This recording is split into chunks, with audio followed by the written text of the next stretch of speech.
Halo semuanya, selamat datang di channel Auto Driver. Di samping saya ini ada Suzuki Espresso 2023. Bedanya sedikit ketimbang versi 2022. Tapi ada ubahan di bagian mesin yang tentunya membuat Anda semakin penasaran karena klaim konsumsi bahan bakar kami dan Suzuki jadi lebih irit dengan mesin ini ketimbang yang versi sebelumnya. Harga jualnya sedikit lebih tinggi dan buat Anda yang tertarik dengan mobil ini, sebaiknya saksikan videonya sampai selesai.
Oke, jadi sebenarnya dia sama versi 2022 itu bagian depannya nggak ada perubahan. Bagian grillnya, bagian tampangnya, sampai bawah-bawahnya ini benar-benar sama. Dan di samping juga Anda akan menemukan velg berukuran 14 yang biasanya nih kalau Anda beli sekarang ataupun Anda suka modifikasi, ini banyak yang udah langsung diganti sejak awal pembelian. Dan buat Anda yang ingin tahu detailnya seperti apa, kami sudah buatkan reviewnya karena sama dengan yang 2022. Nanti linknya ada di atas. Oke, saya langsung ingin membahas soal mesinnya. Yuk kita buka. Ini dia mesinnya. Jadi berbeda ketimbang versi 2022 yang masih pakai mesinnya Wagon R. Jadi kalau yang ini serinya K10C, beda yang sebelumnya itu K10B. Tapi dia punya tenaga sedikit lebih kecil, yaitu 66 dk dan juga torsinya 89 Nm. Artinya menyusut 1 dk dan juga 1 Nm ketimbang mesin sebelumnya. Nah, hal itu diklaim bisa membuat mobil ini jadi lebih irit. Kemudian pilihan transmisinya juga sama, ada manual dan juga AGS, dan transmisi tersebut juga membantu mesin menyalurkan tenaganya ke gerak roda depannya. Lanjut ke bagian dalam karena di dalam itulah ubahan yang paling banyak.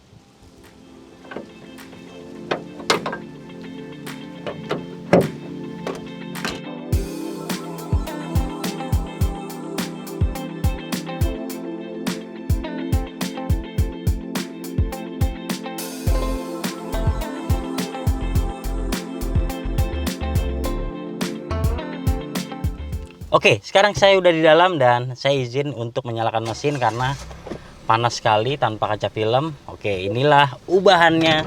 Jadi sedikit lebih modern. Memang ini mobil entry level karena memang mobil termurah Suzuki untuk segmen mobil penumpang.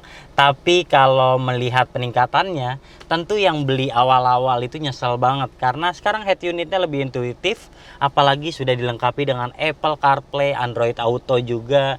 Kemudian dipencetnya juga nggak delay, nggak kayak yang sebelumnya. Dia juga punya inci yang lebih besar, sekarang 7 inci, tadinya 6,7 inci. Selanjutnya tidak ada bedanya, Anda juga bisa melihat MID di tengah, terkesan seperti mobil klasik karena warnanya juga orange seperti ini. Dan Anda bisa melihat juga kalau di bagian bawah untuk pengaturan AC masih menggunakan knob seperti ini. Yang menariknya di mobil ini, dia ada pemanasnya. Jadi unik kan? Ini memang CBU dari India dan mobil ini juga diklaim untuk pasar global. Jadi nggak cuma masuk ke Indonesia aja, ada di beberapa negara Asia lainnya. Kemudian beranjak ke bagian setir. Karena setir ini saya pribadi menggunakan Suzuki Ignis dan sekarang Espresso sudah mendapatkan setir Suzuki Ignis yang versi tertinggi. Sudah dilengkapi steering switch seperti ini, bisa naik ataupun kecilin volume, mengganti frekuensi, lalu udah terkoneksi dengan Bluetooth untuk mengangkat telepon dan juga voice command seperti ini. Nah, itu aja yang berbeda. Kalau Anda lihat kualitas dashboard, kemudian juga door trim, ini selain tidak ada peningkatan, tidak ada perubahan juga. Saya juga menyesali di bagian kiri ini tidak tersedia kaca, tidak ada lampunya juga, apalagi dia lampunya masih kuning seperti ini. Tapi paling tidak sekarang sudah dilengkapi dengan spion yang sudah diatur secara elektrik. Jadi untuk kanan, kiri ini udah bisa langsung diatur tanpa tuas seperti generasi sebelumnya. Sayangnya belum ada pelipat secara otomatis nih. Jadi Anda kalau misalnya masuk ke tempat cuci otomatis, Anda sebaiknya melipat secara manual. Lanjut ke bagian belakang, ada sedikit ubahan. Satu penambahan di belakang yaitu sudah dilengkapi dengan fitur ISOFIX. Jadi kalau Anda yang biasa bawa car seat untuk anak Anda, sekarang masangnya udah lebih mudah. Sisanya nggak ada ubahan, cup holder juga cuma satu di sini. Lalu di samping nih untuk menaruh koin sepertinya. Door trimnya juga nggak ada ubahan, dan yang paling vital adalah ini tahun 2023 masih ada engkol. Oke, jadi kalah ya sama mobil LCGC dari brand sebelah. Nah, terus ini di bagian depan joknya masih menyatu seperti ini. Istilahnya jok pocong, jadi nggak bisa diatur. Tapi di belakang untungnya sudah bisa diatur untuk headrestnya seperti ini. Hanya tersedia kanan kiri karena mungkin yang duduk di tengah ini nggak akan nyaman kalau Anda paksakan untuk bertiga. Karena selain dia lebih rata dan lebih tinggi, ini juga kaku banget duduk di tengah seperti ini. Nah, itu aja yang ada di belakang Espresso 2023. Sebelum kami menyampaikan tentang impresi berkendaranya, kami lajukan terlebih dahulu mobil ini ke SPBU Shell untuk diisikan bahan bakar berkualitas yaitu Shell V-Power.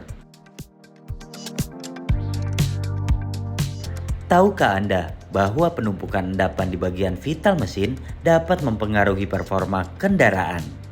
Teknologi baru Shell V-Power dirancang untuk bisa 100% membersihkan endapan pada bagian vital mesin dan melindungi dari penumpukan endapan di masa depan, serta memberikan perlindungan tak terkalahkan dari korosi. Karena terbebas dari endapan, Shell V-Power mengembalikan performa mesin Anda hingga 100%. Performa mesin jadi lebih maksimal dan terasa seperti baru lagi.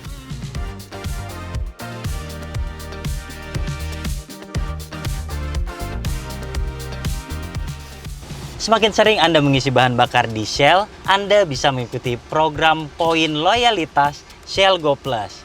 Nantinya Anda akan mendapatkan diskon di pengisian bahan bakar setelahnya. Oke, jangan lupa download aplikasi Shell Asia dan lakukan registrasi member Shell Go Plus untuk mendapatkan manfaatnya. Rasakan pengalaman berkendara naik kelas dengan Shell V-Power. Setelah mengisi bahan bakar Shell, mari kita rasakan impresi dari mobil ini. Kali ini kita tidak akan berbicara banyak soal impresi mengemudinya karena memang sama banget dibanding model tahun lalu. Tapi kalau Anda tingginya seperti saya nih, misalnya 170 cm ataupun ke bawah, ini posisi mengemudinya emang udah yang terbaik nih. Jadi kelihatan banget sampai kap paling depan, visibilitasnya bagus, apalagi dia juga blind spotnya dikit nih. Ini juga lebar banget, jadi nggak ada masalah. Tapi kalau Anda misalnya tingginya 180 cm ataupun bahkan lebih, kayaknya ini sangat bermasalah karena tidak ada pengaturan setir. Tilt teleskopik belum ada, dan juga ini pengaturan ketinggian kursinya juga belum ada, jadi kurang cocok. Kemudian ada beberapa hal yang mungkin akan kami bahas, yaitu yang utama adalah soal perubahan mesinnya karena akan berdampak pada konsumsi bahan bakar dan juga akselerasi dari mobil ini.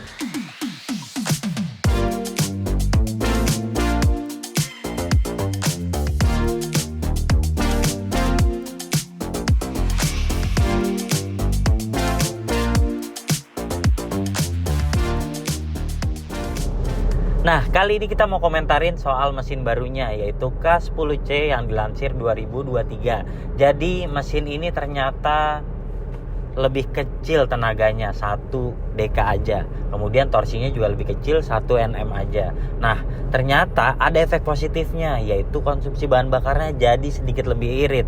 Saya mencoba di dalam kota, kecepatannya 22 km per jam, hasilnya mencapai 17,3 km per liter.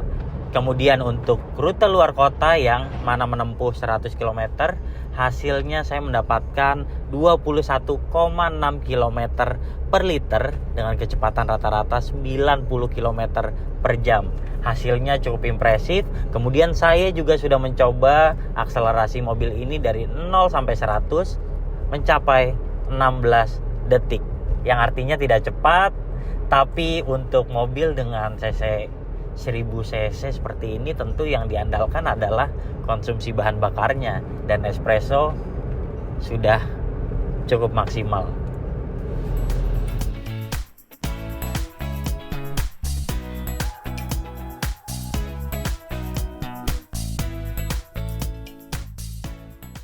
Oke, lanjut. Jadi untuk espresso terbaru ini memang ada improvement di fitur hiburan, kemudian di fitur keselamatannya. Dan ubahan ini ternyata membuat yang pembeli generasi sebelumnya itu kayaknya bakalan iri, karena yang terbaru udah dilengkapi dengan ESP. Kemudian ada juga hill hold control untuk fitur keselamatannya. Kemudian juga dia sekarang head unitnya lebih besar, lebih lengkap juga, udah ada Apple CarPlay untuk konektivitas. Lalu sekarang setirnya juga dilengkapi dengan audio steering switch. Jadi lebih mempermudah konsumen yang membeli espresso 2023. Kemudian keunggulan lainnya sudah ada di fogger belakang. Jadi tentunya lebih menarik ketimbang yang sebelumnya yang basic banget.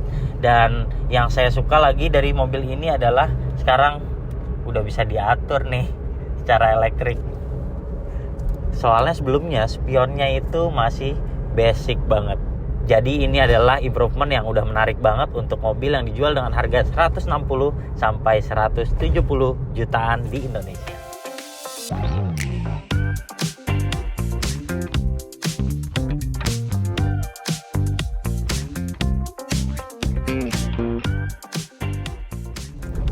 Kalau tadi kita udah bahas keunggulan, tentu ada kekurangannya dong. Nah, kekurangannya itu yang pertama, ini posisi mengemudinya nih nggak bisa diatur-atur nih. Apalagi kalau Anda yang lebih tinggi dari saya, pasti kurang nyaman. Apalagi di sini nih ada ventilasi AC yang nyemprot banget ke muka. Udah ada di kanan sini, terus ada lagi di atas sini. Jadi kayaknya kurang nyaman banget nih kalau Anda tingginya misalnya 175 aja nih. Ini udah pas banget ke muka nih. Kemudian yang kedua adalah mobil ini memiliki kedapan kabin yang saya rasa kurang banget, karena kedengeran banget nih kalau ada motor yang kenceng banget lewat, ataupun ada suara gemuruh dari truk ataupun bis, itu kedengaran banget sampai bagian dalam sini. Kemudian 2023 masa bagian belakang mau buka kaca mesti diengkol sih, itu kayaknya yang numpang protes deh.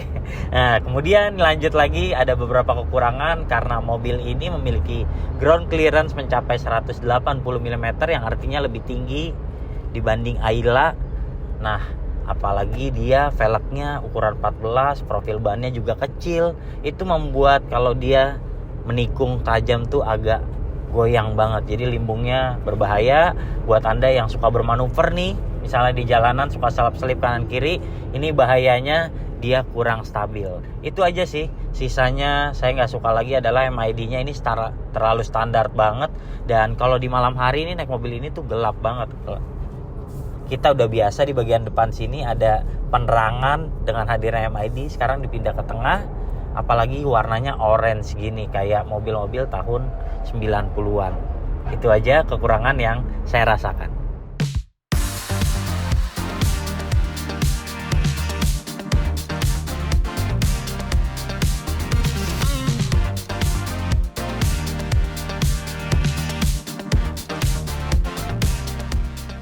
Oke, sayangnya dengan sedikit peningkatan yang dilakukan Suzuki terhadap espresso, harga jualnya jadi lebih mahal. Untuk Anda yang tertarik dengan model manual, sekarang Anda bisa tebus dengan 168,3 juta rupiah. Sementara buat model AGS seperti yang ini, harga jualnya 178,3